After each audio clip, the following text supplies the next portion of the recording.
So basically, let's show you real quick on how this starter works.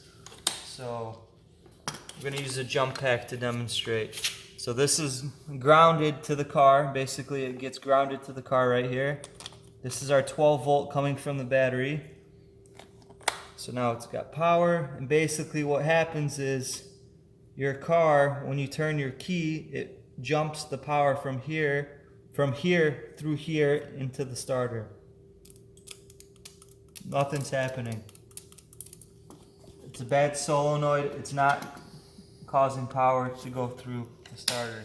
Now let's show you guys this new one real quick.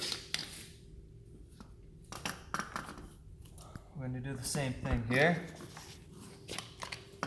Ground it, power. We're going to pretend like we're starting our car with a key. It's hard to hold this, but